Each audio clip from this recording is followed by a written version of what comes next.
Shalom Bapak Ibu Saudara, puji Tuhan kita bertemu kembali saat ini. Saya percaya keberadaan kita saat ini oleh karena kebaikan Tuhan. Dan saat ini saya akan share sesuatu, saya beri tema ruang gelap. Mari kita buka firman Tuhan di Yunus 2 ayat 1-2, kemudian dilanjutkan ayat 7. Demikianlah firman Tuhan. Berdoalah Yunus kepada Tuhan Allahnya dari dalam perut ikan itu. Katanya, dalam kesusahanku aku berseru kepada Tuhan. Dan ia menjawab aku, dari tengah-tengah dunia orang mati aku berteriak. Dan kau dengarkan suaraku. Ayat 7, ketika jiwaku letih lesu di dalam aku, teringatlah aku kepada Tuhan, dan sampailah doaku kepadamu, ke dalam bait-Mu yang kudus. Jadi, seperti kita ketahui bahwa kali ini Yunus berada dalam perut ikan.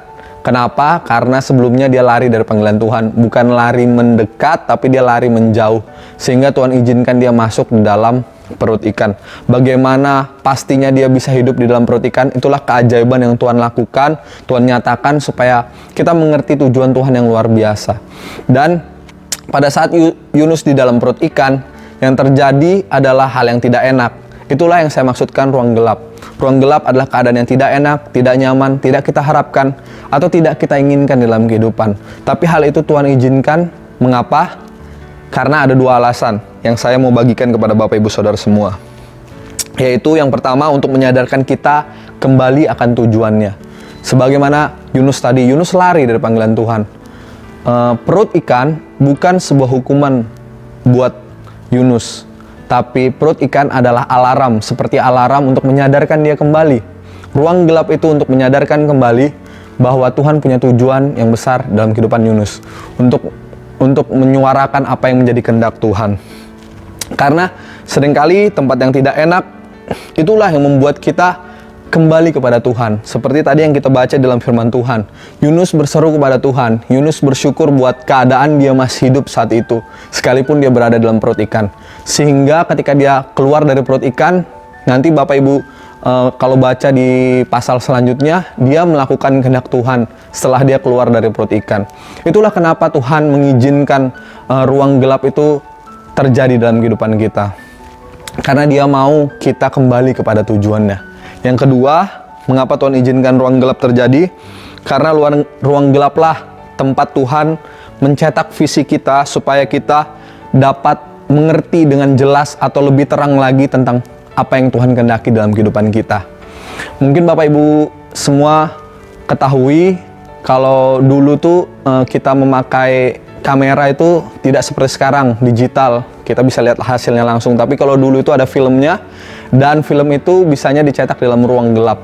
Mengapa ruang gelap? Karena kalau film itu dicetak dengan terang yang berlebih, maka film itu rusak. Dia perlu dicetak dalam ruang gelap supaya menghasilkan gambar yang baik. Demikian juga dalam kehidupan kita. Tuhan izinkan ruang gelap terjadi dalam kehidupan kita karena Tuhan mau mencetak visi yang jelas dalam kehidupan kita. Sehingga ketika kita keluar dari ruang gelap itu, kita menghasilkan kehidupan yang lebih lagi berbeda.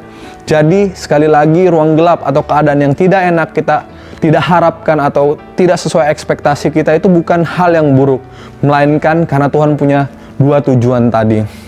Oleh sebab itu, mari kita mengerti bahwa tidak ada satupun rencana Tuhan yang buruk dalam kehidupan kita. Sekalipun mungkin mata kita melihat atau orang lain memandang bahwa apa yang kita sedang alami itu buruk, tapi tidak demikian dengan Tuhan. Tuhan punya tujuan yang baik dan luar biasa, karena dia sendiri yang berjanji bahwa rancangannya bukan rancangan kecelakaan, tapi rancangan damai sejahtera yang memberikan masa depan yang penuh dengan pengharapan. Maukah kita berharap akan dia bahwa dalam keadaan dan situasi apapun, Tuhan turut bekerja untuk mendatangkan kebaikan bagi orang-orang yang mengasihi dia. Oleh sebab itu, ketika kita sekarang diizinkan Tuhan mungkin di dalam ruang gelap, tetaplah percaya, tetaplah berpengharapan bahwa ada hal yang terbaik Tuhan sedang kerjakan dalam kehidupan kita. Sebagaimana Yunus akhirnya dipakai Tuhan untuk memberitakan apa yang Tuhan kehendaki dan mengerjakan kehendak Tuhan setelah dia keluar dari ruang gelap, yaitu perut ikan tersebut.